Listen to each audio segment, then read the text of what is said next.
एक साल पहले प्रधानमंत्री नरेंद्र मोदी ने कृषि कानूनों को लेकर लाए गए अध्यादेश को वापस लिया था और किसानों को ये भरोसा दिलाया था कि एमएसपी कानून जल्दी ही लाया जाएगा। अब एक साल भी हो चुका है और लोकसभा चुनाव सर पर हैं।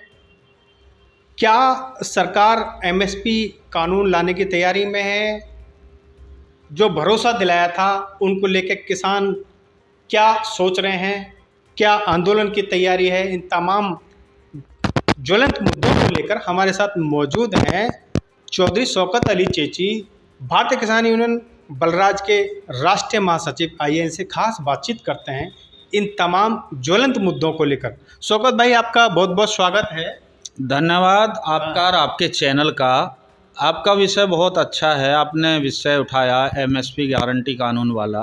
एमएसपी कानून को लेकर जो सरकार ने भरोसा दिलाया था कि एमएसपी कानून जल्दी ही लाया जाएगा, अब करीब एक साल का समय बीत गया है, लोकसभा चुनाव सर पर हैं और ये भी पता चला है कुछ किसान संगठनों की हाल में ही एक बैठक भी हुई है और आंदोलन की तैयारी भी है एमएसपी गारंटी कानून को लेकर। क्या आप इस बारे में सोच रहे हैं? क्या संगठन का इसमें मानना है? देखिए, आपने सवाल किया है सरकार का। मैं कहूँ बीजेपी से भरोसा करना तो शायद बेईमानी होगी, और ख़ासकर मोदी जी से, कि मोदी जी के हमेशा से ही 2014 से जब से उन्होंने केंद्र की कमान संभाली है, वो झूठ के सिवा कुछ बोलते ही नहीं हैं। एक साल से ज़्यादा हो गया कि जब किसानों को आश्वासन देकर के कृषि बिलों को वापस ले लिया था और वादा ये भी किया था कि भाई हम सभी फसलों पर गारंटी कानून बनाएंगे। अब आपने जिक्र किया कि भी 2024 का चुनाव आ रहा है, अन्य 4-5 राज्यों में भी चुनाव है, तो उसमें जो है किसान संगठन आखिर क्या कर रहे हैं। तो बहुत जल्दी अभी रकाबगंज दिल्ली में किसान संगठनों की बैठक हुई थी, और जो एमएसपी गारंटी कानून मोर्चा के नाम से एक संगठन बना हुआ है, जिसमें लगभग 250 के करीब संगठन हैं। और ये जो बैठक हुई थी लगभग एक हफ्ते पहले, इसमें लगभग 30 के करीब संगठन और जुड़े हैं, यानी कि ये 280 के आसपास में मान के चलें संगठन अब स्टैम्प पर हो चुके हैं। और उसमें यह निर्णय लिया गया है जिसकी अध्यक्षता सरदार वीएम सिंह जी कर रहे हैं, और वो भी राष्ट्रीय अध्यक्ष हैं अपने मजदूर किसान संगठन के। और वहाँ से जो है ये एक संदेश दिया गया है सरकार के लिए और देश के लिए कि भाई एमएसपी नहीं तो वोट नहीं। अब ये बहुत बड़ी एक गंभीर समस्या है कि भाई सरकारों को किसान सबसे ज़्यादा सपोर्ट करता है, देश की आर्थिक व्यवस्था में भी सबसे मुख्य भूमिका रहती है। किसान के बेटे ही देश की सीमाओं की सबसे ज़्यादा रक्षा करते हैं और शहीद होते हैं। किसान आए दिन आत्महत्या करता है, यानी कि आंकड़े बताते हैं कि भाई किसान जो है हर 3 मिनट में एक आत्महत्या देश में कर लेता है, और फिर भी किसानों को अधिकार नहीं मिलता। अब सवाल सबसे बड़ा यही है कि आगे आने वाला चुनाव, आपका जो नज़रिया है, जो आपका पूछने का घुमा कर के बात है कि क्या बीजेपी के लिए खतरे की घंटी है, तो मैं समझता हूं कि जहां तक है कि ये शायद खतरे की घंटी है बीजेपी के लिए कि भाई जब हर वस्तु पे प्रिंट लग कर के आता है और उसके माल की कीमत जो है खुद वो चाहे प्रोजेक्ट कोई बना रहा, छोटा या बड़ा, कोई उद्योग व्यापारी है या उद्योगपति है, वो अपना उस पर जो प्रिंट डाल करके उस माल को बेचता है, तो किसान जो मांग रहा है, अन्नदाता जो मांग रहा है कि सभी फसलों पर एमएसपी पर गारंटी कानून बने। इसका मोटा मैं ये बता दूं कि एमएसपी का मतलब है कि किसान के जो माल है उसकी कीमत और लागत, मजदूरी किसान नहीं मांग रहा। तो इन सरकारों के पेट में दर्द आखिर क्यों होता है कि किसान को जो है घृणा की दृष्टि से देखते हैं और किसान को देश का दुश्मन मानते हैं और नारा देते हैं जय जवान जय किसान का। तो ये कहीं ना कहीं बहुत ही एक पेचीदा सवाल है, और ये आगे आने वाला समय क्या गुल खिलाएगा देखना समझना बाकी है। एमएसपी नहीं तो वोट नहीं, ये एक नारा है, बुलंद किया गया और ये तय हो चुका है। इसमें भारतीय किसान यूनियन बलराज संगठन की क्या प्रमुख भूमिका होगी? देखिए, माननीय राष्ट्रीय अध्यक्ष बलराज भाटी जी इस संगठन में पहले से ही जुड़े हुए हैं। जब से ये एमएसपी गारंटी कानून का मुद्दा 2020 में उठाया था तो तभी से जुड़े हुए हैं। और इस संस्था जो बनाई गई है, एक कमेटी जो बनी गई है, उसके माननीय राष्ट्रीय अध्यक्ष बलराज भाटी जी उपाध्यक्ष हैं। और इसके राष्ट्रीय अध्यक्ष कहें या उसकी अध्यक्षता कहें या उनकी जो है सुपर्ती में ये जो इसका गठन हुआ है एमएसपी गारंटी किसान मोर्चा, सरदार वीएम सिंह जी हैं। तो इसमें मुख्य भूमिका है माननीय राष्ट्रीय बलराज भाटी जी की। और उसमें ये जो अभी रकाबगंज में जो मीटिंग हुई थी उसमें तकरीबन 280 के करीब संगठन उसमें जुटे थे। और इसका यही निर्णय हो गया है कि भाई वो एमएसपी नहीं तो वोट नहीं। गौतम बुद्ध नगर में क्या प्रमुख तैयारी है इस आंदोलन में भाग लेने की? देखिए, इसकी तैयारी तो हो चुकी है और वहाँ से एक संदेश दिया गया है सभी राष्ट्रीय अध्यक्षों को कि भाई अपने अपने प्रदेशों में, ज़िले में जहाँ जहाँ संगठन काम कर रहे हैं, घर घर जा कर के और लोगों को जागरूक करेंगे, किसानों को बताएंगे कि भाई एमएसपी गारंटी कानून क्यों ज़रूरी है। और किसानों की हालत इस बीजेपी सरकार में, माननीय नरेंद्र मोदी की सरकार में हालत खस्ता हो चुकी है, किसान बर्बाद हो चुका है, उसके क्या कारण हैं, इन सभी बारीकियों को लोगों को, किसानों को, मजदूरों को, सभी को बताया जाएगा। यानी यदि एमएसपी गारंटी कानून नहीं मिलता है तो आपका ये कहना है कि किसान इस बार वोट की चोट से जो भाजपा है उसको सबक सिखाएंगे? देखिए, बिल्कुल सबक सिखाएंगे। उसमें ये भी निर्णय लिया गया है कि जो कमेटी ने ये भी कहा है, अगर जो वर्तमान में सरकार चल रही है, जो केंद्र में सरकार है, अगर वो नहीं सुनती है और विपक्ष अगर हमारी बात को स्वीकार करता है कि भाई हम जो है एमएसपी पर गारंटी कानून बनाएंगे सभी फसलों पे, तो फिर जो है विपक्ष को सपोर्ट किया जाएगा। अभी आप ये कह रहे हैं कि भाजपा जब से आई है वो किसानों को मुद्दे पर खरे नहीं उतरी है और लोकसभा चुनाव सिर पर हैं। अगर राजनीतिक नज़रिए से बात करें तो विपक्ष को कहाँ पाते हैं आप? बहुत ही इम्पोर्टेंट आपका सवाल है। विपक्ष को जहाँ तक मेरा मानना है, जो मेरा आकलन है, ये मेरी खुद की विचारधारा है कि विपक्ष तो शायद आज भी भांग की गोली खा करके नशे में चूर है।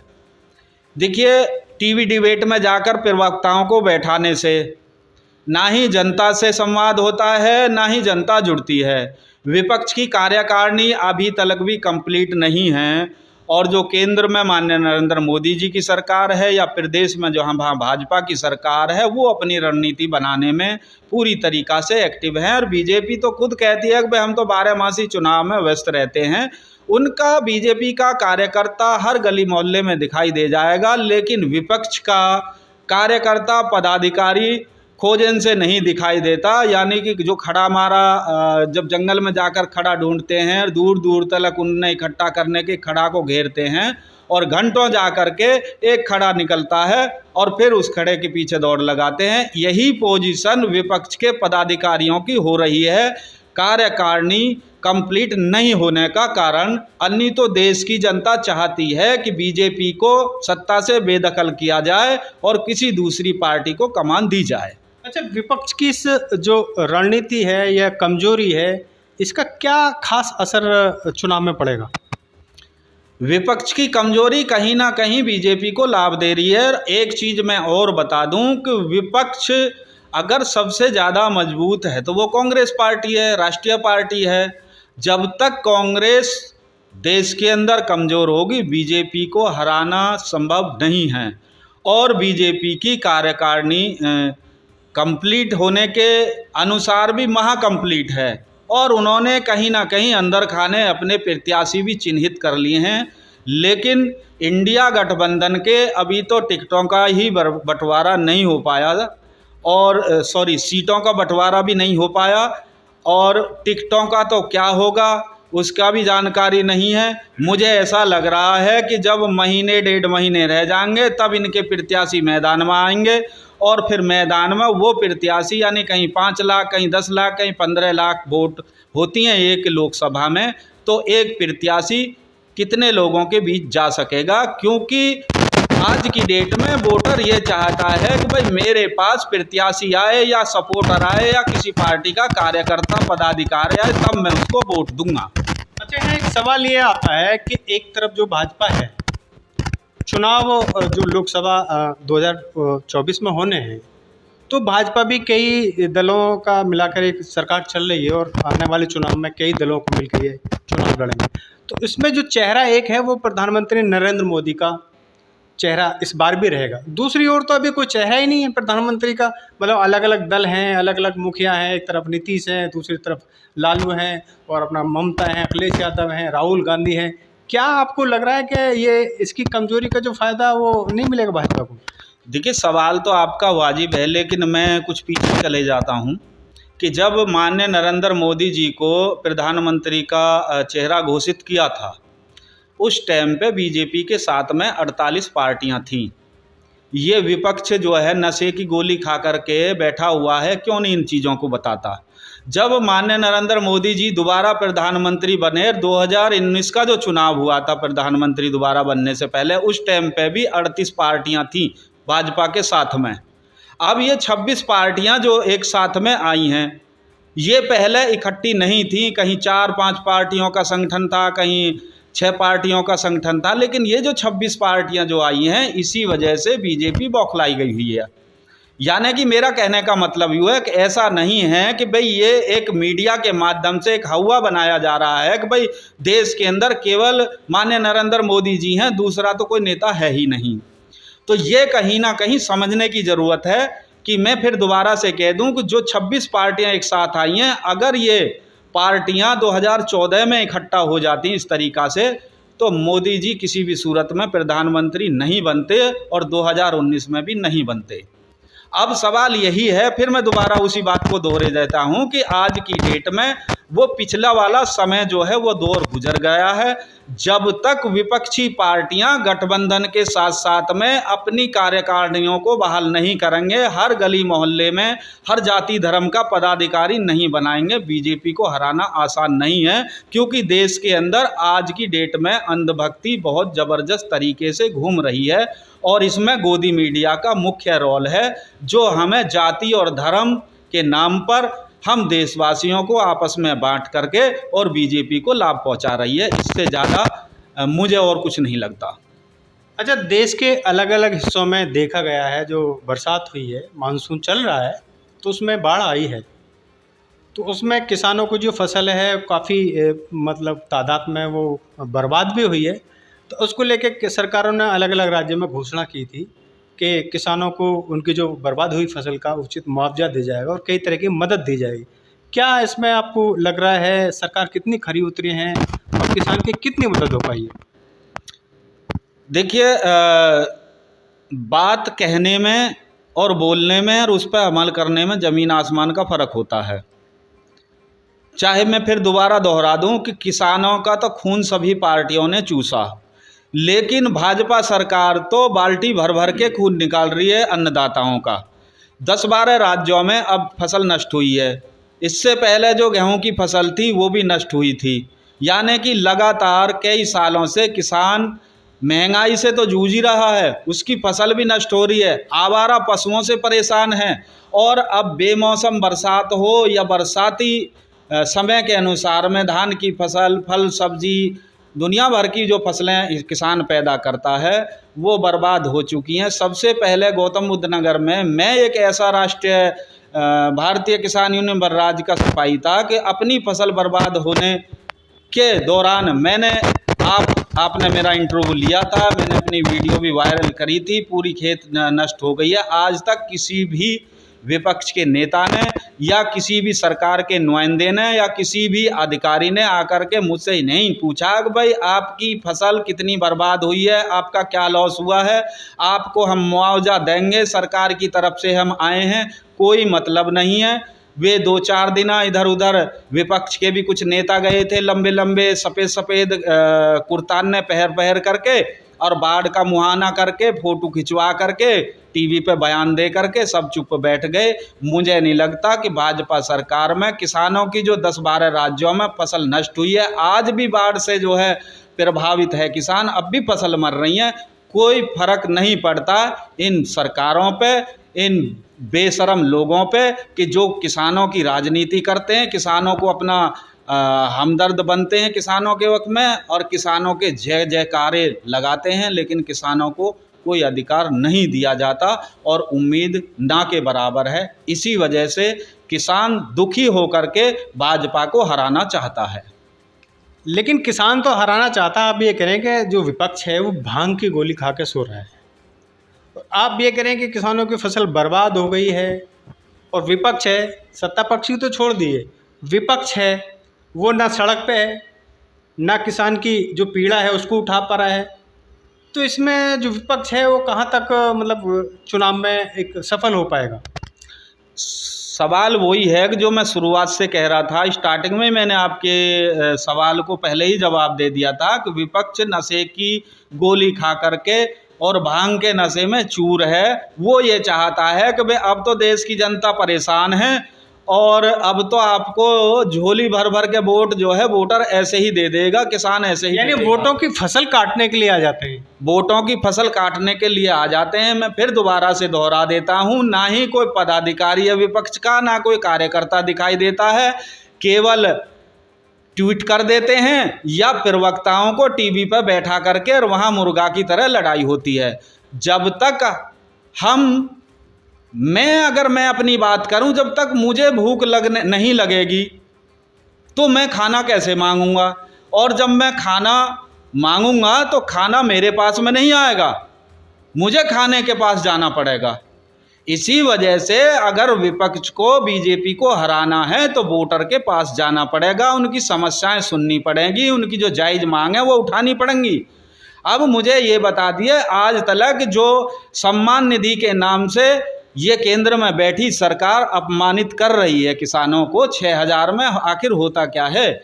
मैंने अपनी 80 बीघे ज़मीन को बाढ़ से प्रभावित धान को बर्बाद किया है। 1 लाख से ज़्यादा की मेरी लागत आ गई। मेरे जैसे किसान करोड़ों हैं देश के अंदर, तो क्या 6,000 में मैं अमीर हो जाऊंगा? आपको कितनी बार मिला किसान सम्मान निधि?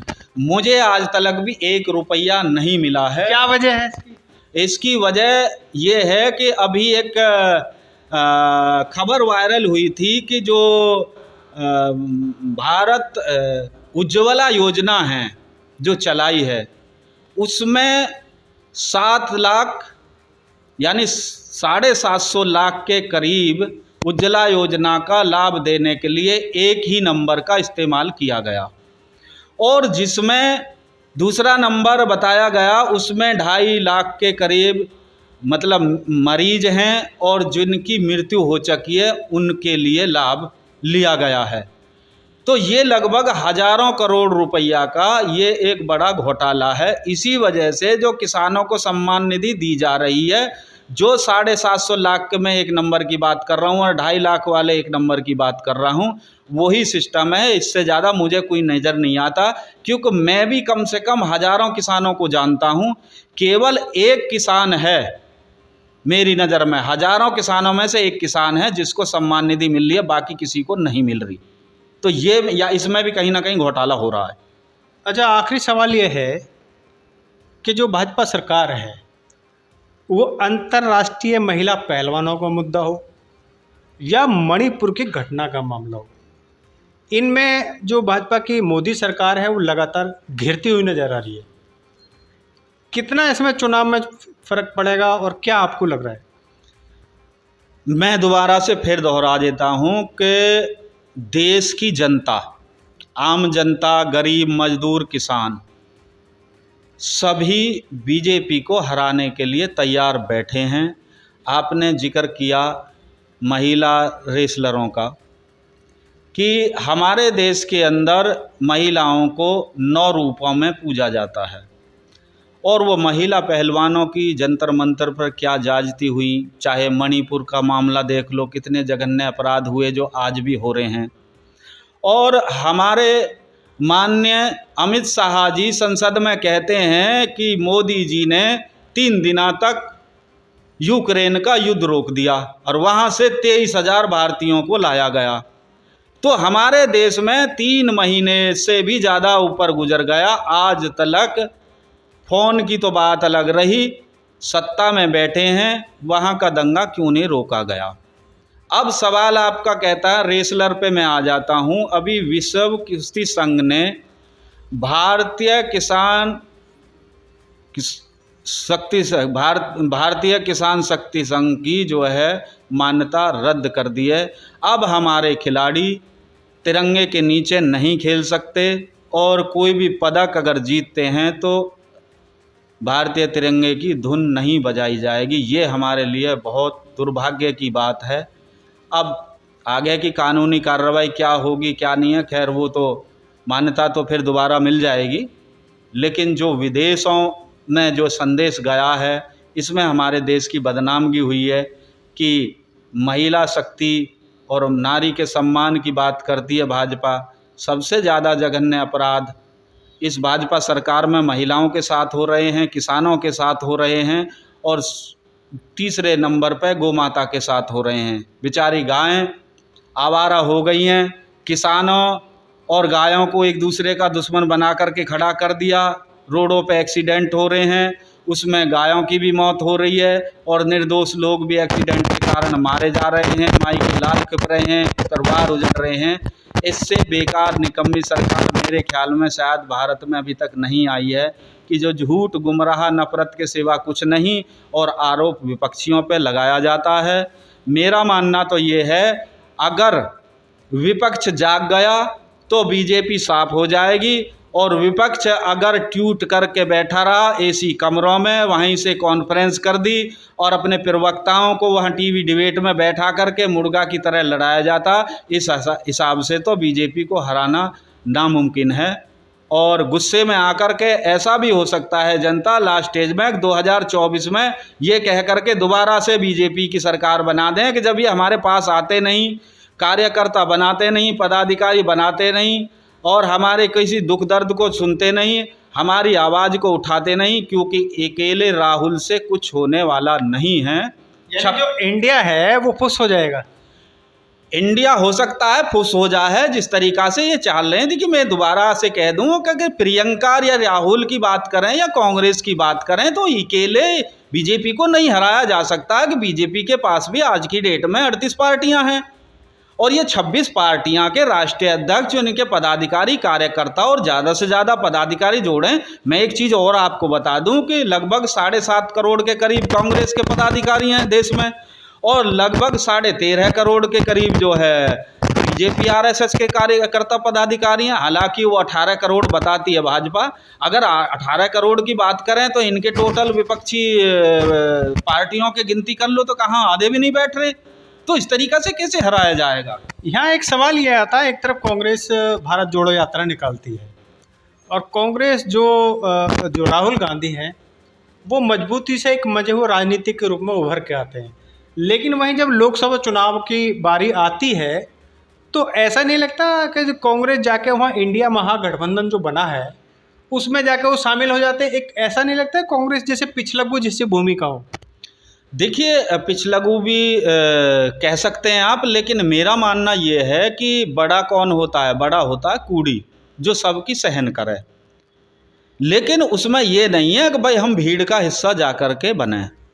देखिए आज की डेट में अगर मैं जहाँ तक मेरा मानना है राहुल गांधी जी की लोकप्रियता बढ़ी है, लोग उनको लाइक करने लगे हैं और काफ़ी सारे जागरूक लोग जो है राहुल गांधी जी को प्रधानमंत्री बनाने के लिए समर्थन कर रहे हैं। लेकिन फिर असल सवाल वही आता है कि भी जब वोटर कब जुड़ता है या सपोर्टर कब जुड़ता है? जब उसको जिम्मेदारी दी जाती है, उससे फेस टू फेस मिला जाता है। भाई भाजपा की अगर गिनती करूं मैं गौतम बुद्ध नगर में तो हज़ारों उसके पदाधिकारी हैं, तो वो कहीं ना कहीं मुलाकात करते रहते हैं, उनके झंडे बैनर दिखाई देंगे, उनकी चर्चा होती दिखाई देगी, लेकिन विपक्ष की कोई चर्चा ही नहीं है।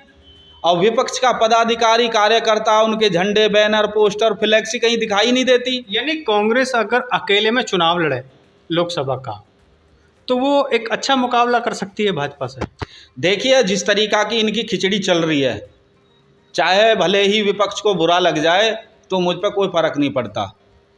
विपक्ष जिस हिसाब से अपनी कार्यशैली को आगे बढ़ा रहे हैं उस हिसाब से बीजेपी को नहीं हराया जा सकता। उससे तो भला यही है कि कांग्रेस अगर अपने दम पे दोबारा से मैदान में आ जाए और अपनी कार्यकारिणी को बहाल कर दे, पार्टी संविधान में संशोधन करके अपने पदाधिकारियों की संख्या बल को 3 गुना बढ़ा करके, यानी 13.5 करोड़ पदाधिकारी भाजपा के हैं, तो इतने ही कर दें और अकेली कांग्रेस ही भाजपा को हरा देगी, ऐसा मेरा मानना है।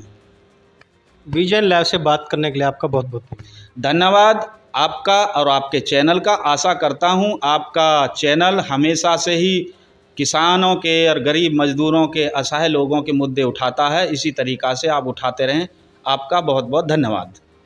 तो ये थे चौधरी शौकत अली चेची, जो कि राष्ट्रीय महासचिव हैं भारतीय किसान यूनियन बलराज के। इनका साफ कहना है तमाम किसान मुद्दों पर बात की गई, जिसमें बाढ़ से किसानों की फसल बर्बाद हुई और जो कृषि कानूनों को लेकर जो अध्यादेश लाए थे वो सरकार ने वापस ले लिए। लेकिन जो वायदा किया था, जो भरोसा दिलाया था किसानों को, वो एमएसपी कानून के लिए गारंटी कानून लाया जाएगा, लेकिन 1 साल से ज़्यादा हो गया वो नहीं लाया गया। हाल ही में इनका ये कहना है कि हाल ही में तमाम किसान संगठनों की एक बैठक हो चुकी है और तय किया जा चुका है कि यदि एमएसपी गारंटी कानून नहीं तो वोट नहीं।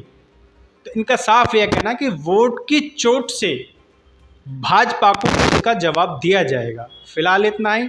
आप बने रहिए विजन लाइव न्यूज़ के साथ। धन्यवाद।